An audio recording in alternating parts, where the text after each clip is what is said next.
Hello student, आशा करते हैं आप लोग बहुत अच्छे होंगे। आज के इस ऑनलाइन सेशन में आप लोगों का बहुत बहुत स्वागत है। हम लोग कक्षा 12 की केमिस्ट्री पढ़ रहे हैं, जिसमें लेसन का नाम है इलेक्ट्रोकेमिस्ट्री। इसके पहले हमने बिलियन लेसन कंप्लीट कर दिया है और उसकी प्लेलिस्ट भी बना दिया है। आप लोग वहाँ पे जा करके प्लेलिस्ट में जा करके बिलियन लेसन अपना कंप्लीट कर लीजिए और इलेक्ट्रोकेमिस्ट्री भी शुरू कर दीजिए, क्योंकि ये हमने दूसरा चैप्टर जो कि शुरू कर दिया है, जिसका नाम क्या है, विद्युत रसायन, यानी कि इसको इंग्लिश में क्या बोला जाता है, इलेक्ट्रोकेमिस्ट्री बोला जाता है। ठीक है ना।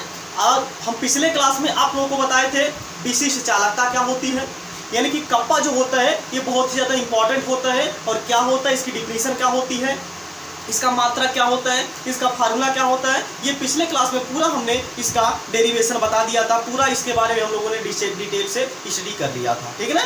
आज की इस क्लास में हम लोग आगे बढ़ेंगे और देखेंगे हम लोग सेल कांस्टेंट क्या होता है, यानी कि सेल स्थिरांक क्या होता है। बात समझ में आ गई ना। तो आज की इस क्लास में हम लोग क्या पढ़ेंगे, सेल कांस्टेंट यानी कि सेल स्थिरांक क्या है। सेल स्थिरांक पहले हम आपको ये बता दें। देखिए, जैसे मान लीजिए ये हमने कोई सेल ले लिया है, जैसे ये मान लीजिए हमने कोई सेल ले लिया है, ठीक।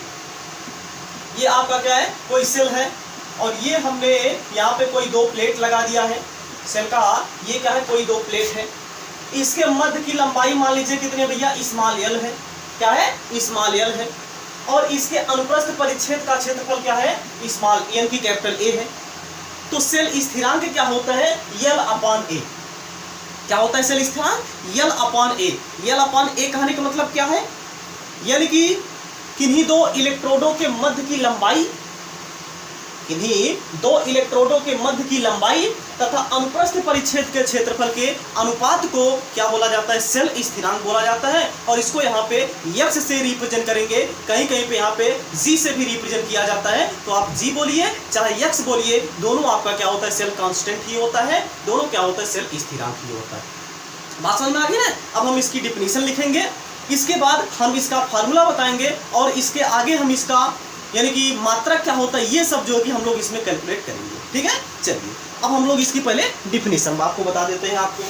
ठीक, देखिए क्या होगा इसकी परिभाषा, किन्हीं दो इलेक्ट्रोडों, किन्हीं दो इलेक्ट्रोडों, किन्हीं दो इलेक्ट्रोडों के मध्य की लंबाई, के मध्य की लंबाई, और लंबाई को हम लोग यहाँ पे स्मॉल एल बोलेंगे, तथा अनुप्रस्थ परिच्छेद, अनुप्रस्थ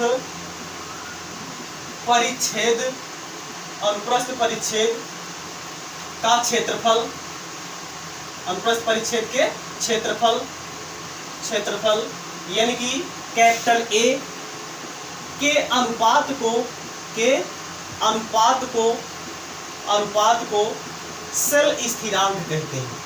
के अनुपात को सेल स्थिरांक कहते हैं। बात समझ में आ गई ना। यानी क्या है इसकी परिभाषा, एक बार जरा हम यहाँ पे रिपीट कर दें। क्या है, किन्हीं दो इलेक्ट्रोडों के मध्य की लंबाई यानी स्मॉल एल तथा अनुप्रस्थ परिच्छेद के क्षेत्रफल यानी कैपिटल ए के अनुपात को ही क्या बोला जाता है भैया, सेल स्थिरांक बोला जाता है। और इसको हम लोग यक्स से प्रदर्शित करते हैं। इसको हम यहाँ पे लिख देते हैं, इसे यक्स से प्रदर्शित करते हैं, इसे यक्स से प्रदर्शित करते हैं, यक्स से प्रदर्शित करते। बात समझ में आ गई ना। तो ये है आपका सेल स्थिरांक की डिफिनीशन, यानी कि इन्हीं दो इलेक्ट्रोडों के मध्य की लंबाई तथा अनुप्रस्थ परिच्छेद के क्षेत्रफल के अनुपात को ही क्या बोला जाता है, सेल स्थिरांक बोला जाता है। और इसको यक्स से प्रदर्शित किया जाता है। और हम आपको ये भी बता रहे हैं, कहीं कहीं पे जी भी लिखा गया है, तो आप लोग घबराइए मत, ये जी कहाँ पे आ गया, यानी कि कहाँ से आ गया। दोनों का मतलब एक ही होता है, चाहे आप जी से रिप्रेजेंट करें इसको, चाहे यक्स से रिप्रेजेंट करें, दोनों आपका क्या होता है, सेल स्थिरांक ही होता है। ठीक है ना। इसका फार्मूला क्या मिल जाएगा यहाँ से, इसका फार्मूला जो कि यहाँ से क्या मिल जाएगा, x equal to l upon a मिल जाएगा। क्या हो जाएगा, x equal to l upon a. ये आपका क्या हो जाएगा, इक्वेशन नंबर 1। ये तो इसका फार्मूला मिल गया, यानी कि क्या मिल गया, x equal to l upon a. अब हम आपको इसका मात्रक बता दें, यानी जो सेल स्थिरांक होता है इसका मात्रक क्या होता है। देखिए, यानी कि इसकी अगर हम मात्रक की बात करें, मात्रक तो मात्रक की अगर हम बात करें तो यक्स का मात्रक बराबर क्या हो जाएगा, यक्स का मात्रक बराबर क्या हो जाएगा, यल का मात्रक बटे ए का मात्रक, यानी क्या हो जाएगा, यल का मात्रक और बटे यहाँ पे क्या हो जाएगा, ए का मात्रक, ए का मात्रक। बात समझ में आ गई ना, यानी कि क्या हो जाएगा, एल का मात्रक और यानी कि यल का मात्रक बटे क्या हो जाएगा यहाँ पे ए का मात्रक। क्लियर ना?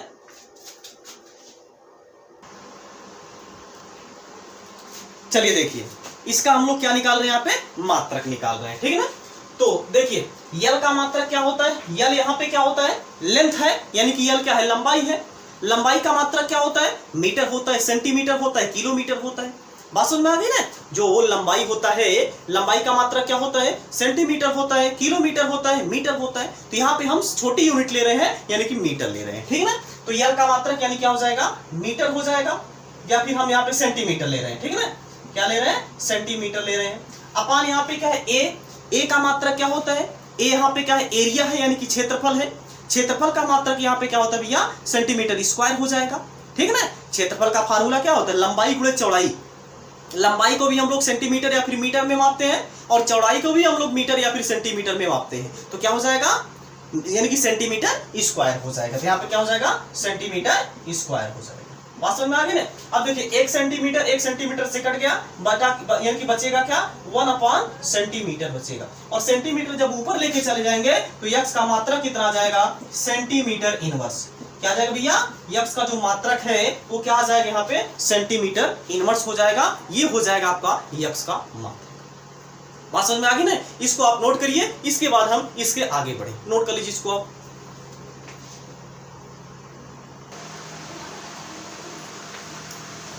हो गया, ओके। चलिए देखिए अब हम लोग थोड़ा सा और आगे चलते हैं। अब हम लोग जरा रिलेशन निकाल देते हैं। कैसा रिलेशन, अभी हमने यहाँ पे यक्स का जो फार्मूला बताया वो क्या बताया, x equal to l upon a, यानी कि जो यक्स होता है वो क्या होता है, एक्स इक्वल टू क्या होता है, यल अपॉन ए होता है। अब हम पिछले क्लास में आपको एक फार्मूला बताए थे, पिछले क्लास में आप लोगों को एक फार्मूला बताया गया था, कप्पा इक्वल टू क्या होता है, सी इंटू यल अपॉन 1, यानी कि ए होता है। बात समझ में आ गई ना। हम जानते हैं कि कप्पा इक्वल टू क्या होता है, सी इंटू यल अपॉन क्या होता है, ए होता है। बात समझ में आ गई ना। जहां पे कप्पा यहाँ पे क्या होता है, विशिष्ट चालकता होता है। बात समझ में आ गई ना। और सी यहाँ पे क्या है, सी यहाँ पे क्या है, चालकत्व है। बात समझ में आ गई ना, या फिर वैद्युत अपघटनी विलेनों का चालकत्व है। और यल यहाँ पे भी वही है, तो यानी कि ए भी यहाँ पे वही है। यल क्या है, किन्हीं दो इलेक्ट्रोडों के मध्य की लंबाई है। और ए यहाँ पे क्या है, अनुप्रस्थ परिच्छेद का क्षेत्रफल है। तो एक चीज जरा यहाँ पे ध्यान से देखिए, यल अपॉन ए को क्या हम यक्स लिख सकते हैं, लिख सकते हैं, बिल्कुल लिख सकते हैं। तो यहाँ पे इसको अगर हम लोग समीकरण 1 बना दिए होते, ये हो जाएगा समीकरण नंबर 2।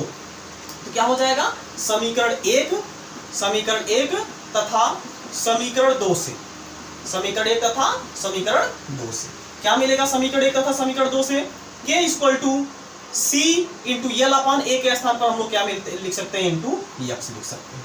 बात समझ में आ गई ना। यानी कि कप्पा इक्वल टू क्या मिलेगा, सी इंटू यक्स मिलेगा, ठीक ना। यानी कि विशिष्ट चालकता,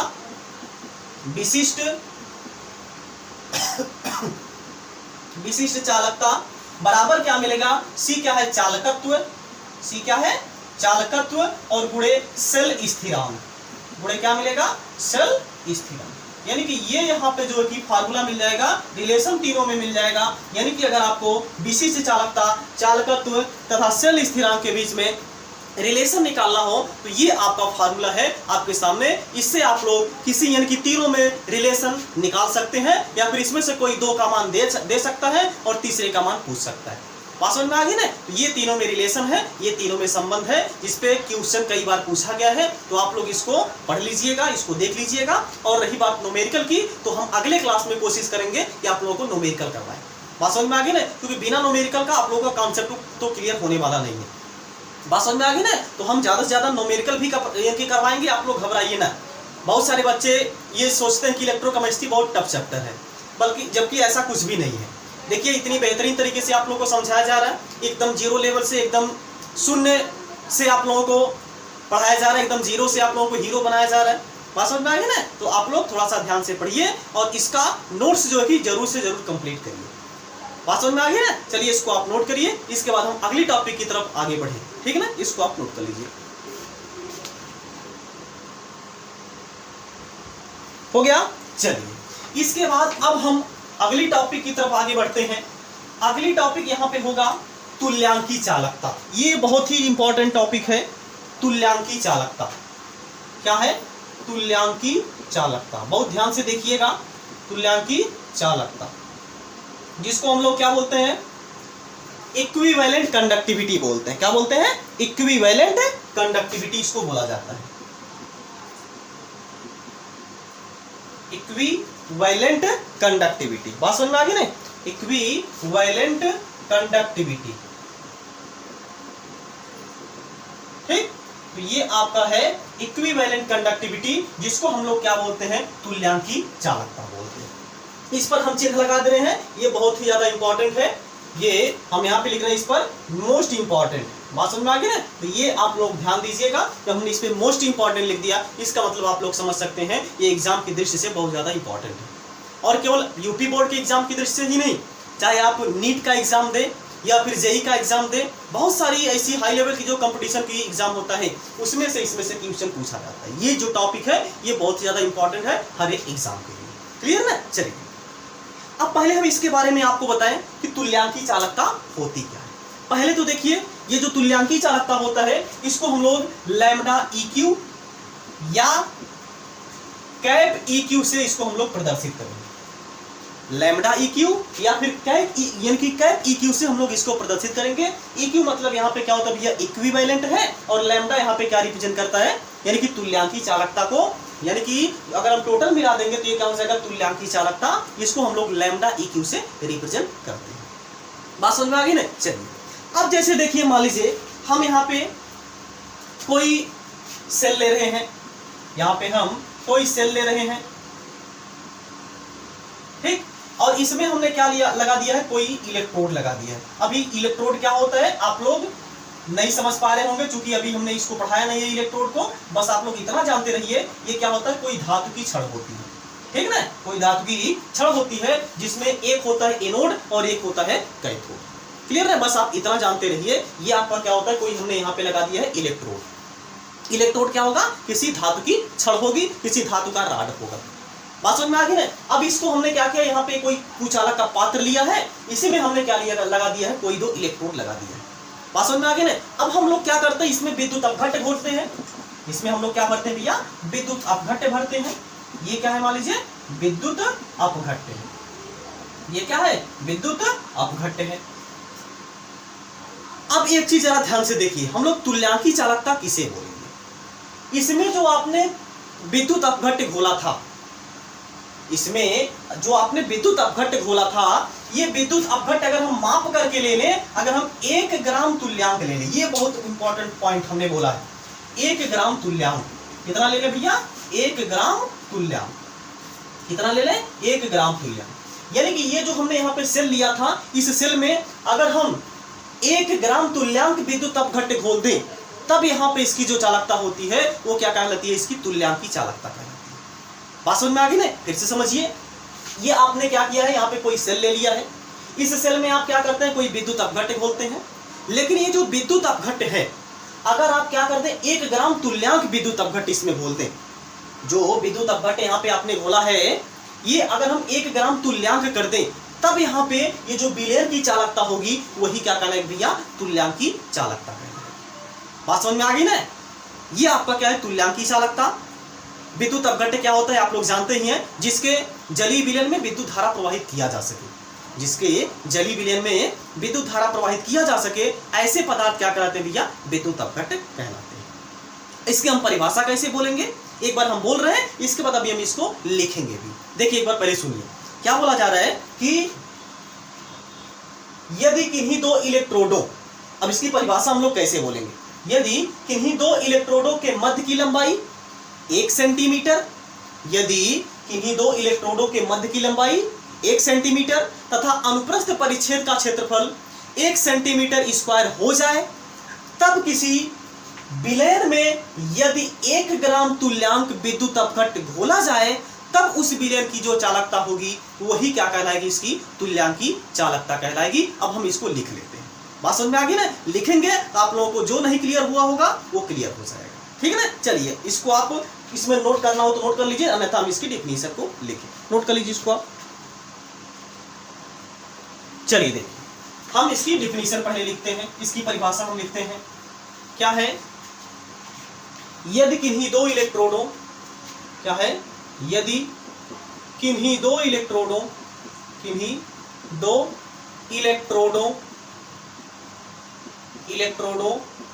के मध्य की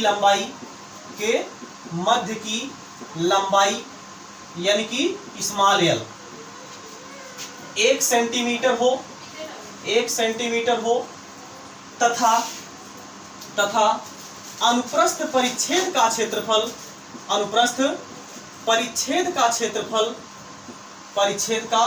क्षेत्रफल यानी कि कैपिटल ए 1 सेंटीमीटर स्क्वायर हो, तो यदि किसी विलयन में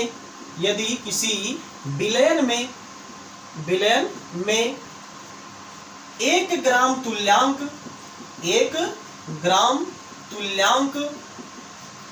विद्युत अपघट्य घुला हो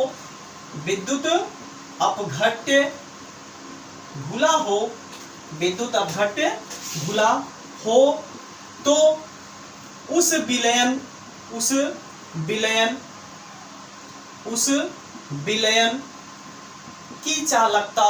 उस विलयन की चालकता तुल्यांकी चालकता कहलाती है। तो उस विलयन की चालकता तुल्यांकी चालकता कहलाती है। तुल्यांकी चालकता कहलाती है। ठीक, इसे लैम्डा EQ या कैप EQ से प्रदर्शित करते हैं।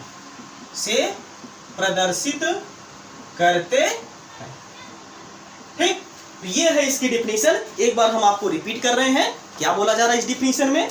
यानी कि यदि किन्हीं दो इलेक्ट्रोडों के मध्य की लंबाई 1 सेंटीमीटर हो, यानी क्या बोला जा रहा है, यदि किन्हीं दो इलेक्ट्रोडों के मध्य की लंबाई 1 सेंटीमीटर हो तथा अनुप्रस्थ परिच्छेद का क्षेत्रफल 1 सेंटीमीटर स्क्वायर हो, तो यदि किसी विलयन में 1 ग्राम तुल्यांक विद्युत अपघट्य घुला हो तो उस विलयन की जो चालकता होगी वही क्या कहलाएगी भैया, उसकी तुल्यांकी चालकता कहलाएगी। और इसे हम लोग लैम्डा EQ या फिर कैप EQ से इसको हम लोग प्रदर्शित करेंगे। बात समझ में आ गई ना? इसका फार्मूला क्या होगा? इसका जो फार्मूला होगा वो क्या होगा, यहाँ पे तुल्यांकी चालकता बराबर क्या हो जाएगा, तुल्यांकी चालकता बराबर विशिष्ट चालकता। क्या हो जाएगा, विशिष्ट चालकता गुणे, यानी कि क्या हो जाएगा, विशिष्ट चालकता और गुणे यहां पे हो जाएगा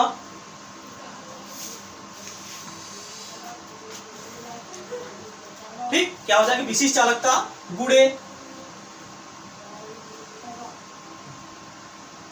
1 घन सेमी आयतन वाले 1 घन सेमी वाले विलयन का आयतन,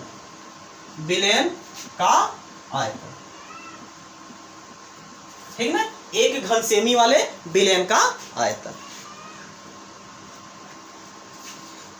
ठीक, या फिर 1 ग्राम तुल्यांक, या फिर इसको हम लोग ऐसे भी लिख सकते हैं, 1 ग्राम तुल्यांक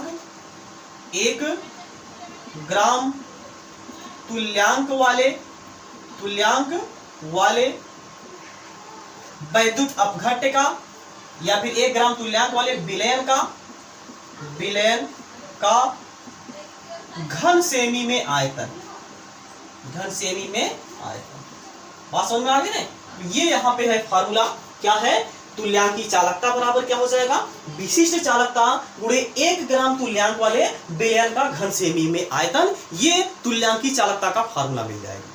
ठीक है ना। अब आगे इसको हम लोग और बढ़ा सकते हैं, तुल्यांकी चालकता को भैया हम लोग लैम्डा EQ से रिप्रेजेंट करते हैं। तो लैम्डा EQ बराबर यहाँ पे मिल जाएगा विशिष्ट चालकता, इसको हम लोग कप्पा से रिप्रेजेंट करते हैं यानी कि K से रिप्रेजेंट करते हैं, इनटू यहाँ पे क्या हो जाएगा 1 ग्राम तुल्यांक वाले विलयन का घन सेंटीमीटर में आयतन यानी क्या हो जाएगा V हो जाएगा, और V यहाँ पे क्या हो जाएगा भैया, यानी कि जो आयतन यहाँ पे लिया गया है या किस में लिया जाएगा, घन सेंटीमीटर में लिया जाएगा। ठीक है, किसमें लिया जाएगा, घन सेंटीमीटर में। यहाँ पे आप लोग जानते रहिएगा। तो ये यहाँ पे फार्मूला मिल जाएगा lambda EQ equal to K यानी कप्पा इंटू V यानी घन सेंटीमीटर में आयतन। अब हमको क्या करना है, विलयन का घन सेंटीमीटर में आयतन हमको कैलकुलेट करना है। विलयन का घन सेंटीमीटर में आयतन हमको कैलकुलेट करना है। इसके लिए थोड़ा सा हमको इसको रफ करना पड़ेगा, तो आप ये डिफिनीशन और ये फार्मूला नोट कर लीजिए, इसके बाद हम आगे चलें।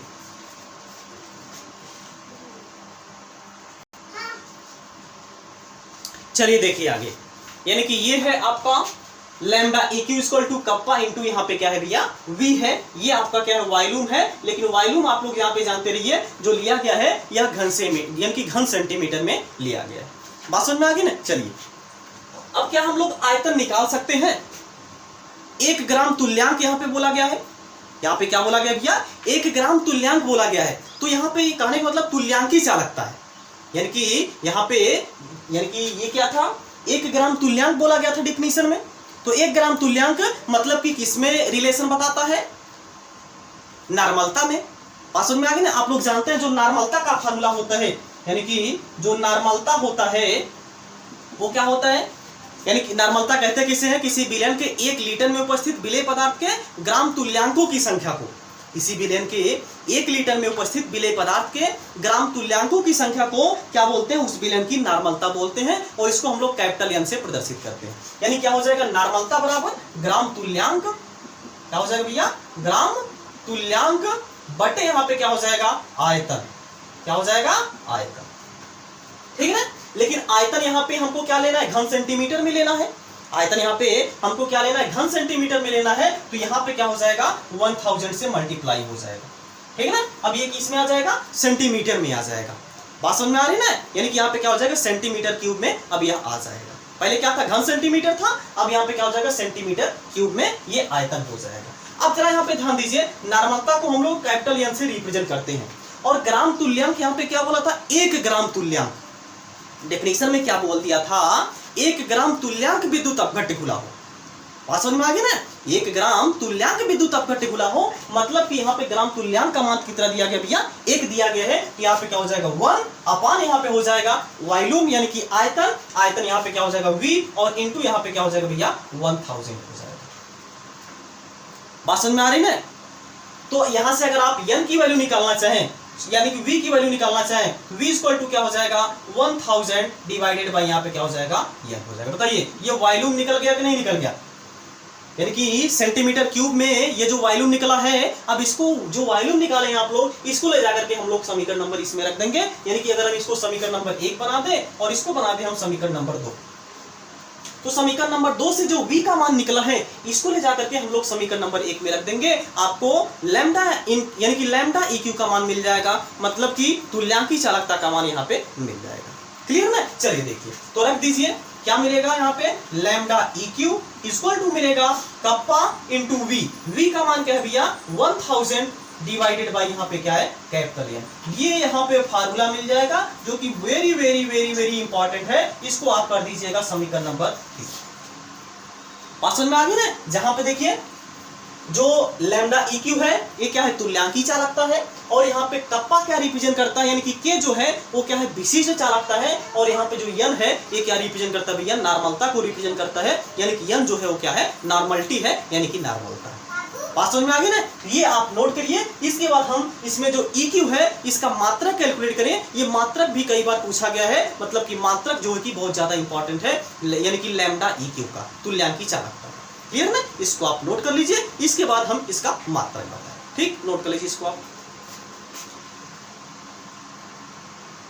चलिए देखिए, अब हम लोग इसका मात्रक देख लेते हैं, यानी कि जो तुल्यांकी चालकता है इसका मात्रक क्या होता है।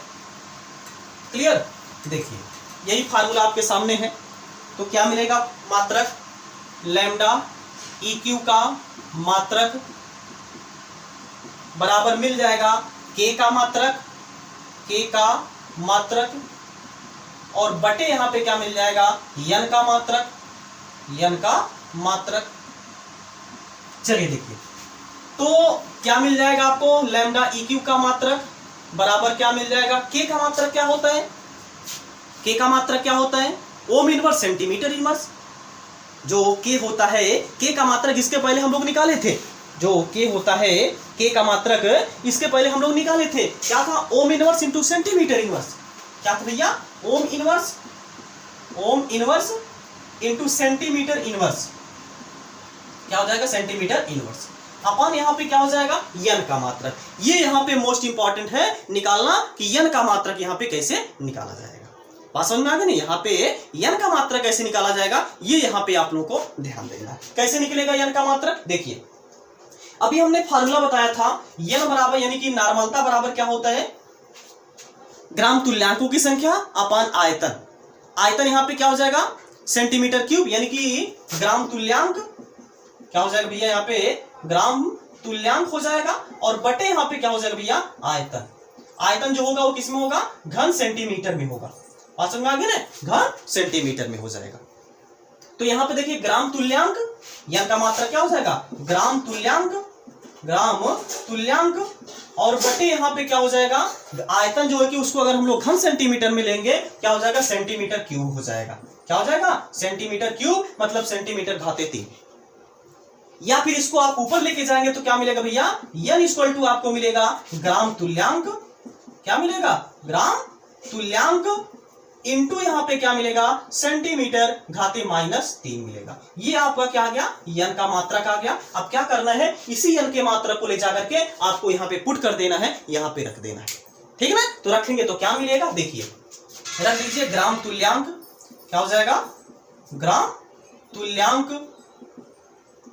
तुल्यांक इंटू यहाँ पे क्या हो जाएगा, सेंटीमीटर क्यूब हो जाएगा। अब इसको सॉल्व करेंगे तो क्या मिलेगा, ओम इनवर्स सेंटीमीटर इनवर्स। ये सेंटीमीटर ऊपर जाएगा तो क्या हो जाएगा, या फिर इसको आप ऊपर लेके चले जाइए, ये क्या हो जाएगा, ग्राम तुल्यांक इनवर्स इंटू यहाँ पे सेंटीमीटर ऊपर जाएगा तो इसकी घात -3 हो जाएगी, यानी कि सेंटीमीटर घात गलत हो गया क्या, सॉरी यहाँ पे देखिए क्या था, सेंटीमीटर घाते -3 है ना, यहाँ पे क्या हो जाएगा, सेंटीमीटर घाते -3 हो जाएगा। बात समझ में आ गया, घाते -3, तो -3 है, जब ऊपर जाएगा तो +3 हो जाएगा, यानी कि यहाँ पे क्या हो जाएगा, 3। अब देखिए जरा यहाँ पे सेंटीमीटर घाते -1 है, यहाँ पे सेंटीमीटर घाते यानी कि 3 है, तो ये घट जाएगा तो क्या मिलेगा, सेंटीमीटर स्क्वायर मिलेगा, यानी कि इसका जो मात्रक मिलेगा वो मिल जाएगा ओम इनवर्स सेंटीमीटर स्क्वायर, क्या मिलेगा, सेंटीमीटर स्क्वायर इंटू ग्राम तुल्यांक इनवर्स। ये आपका लैम्डा EQ का मात्रक मिल जाएगा। या फिर इसका एक मात्रक और हो सकता है, क्या है इसका मात्रक, उसको देखिए यहाँ पे। या फिर आप लोग जानते हैं जो ओम इनवर्स है, इसको हम लोग महो भी लिख सकते हैं, जो ओम इनवर्स है उसको हम लोग महो भी लिख सकते हैं। तो क्या हो जाएगा, महो सेंटीमीटर स्क्वायर इंटू ग्राम तुल्यांक इनवर्स, ठीक ना। या तो लैम्डा EQ का मात्रक ये हो जाएगा, या हम एक मात्रक इसका और बता रहे हैं जो कि SI में होगा, या आपका SI यूनिट में जो लैम्डा EQ होगा इसका जो मात्रक हो जाएगा वो हो जाएगा, महो को के स्थान पर हम लोग सीमेंस लिख सकते हैं, ये हो जाएगा सीमेंस। इसके बाद यहाँ पे मीटर स्क्वायर, सेंटीमीटर को मीटर में ले रहे हैं, क्या हो जाएगा, मीटर स्क्वायर इंटू ग्राम तुल्यांक इनवर्स।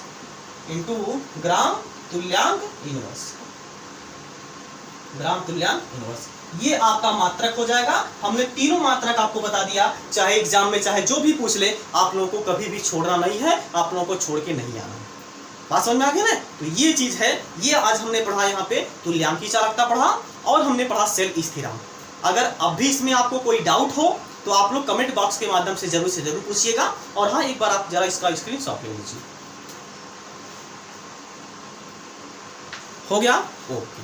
तो आज की क्लास में बस इतना ही। अब अगले क्लास में हम लोग अगली टॉपिक या फिर न्यूमेरिकल के बारे में हम आपको बताएंगे। न्यूमेरिकल हम ज़्यादा से ज़्यादा करवाएंगे ताकि आप लोगों का कॉन्सेप्ट जो कि एकदम क्लीन है, यानी कि एकदम से क्लियर हो जाए। क्लियर ना?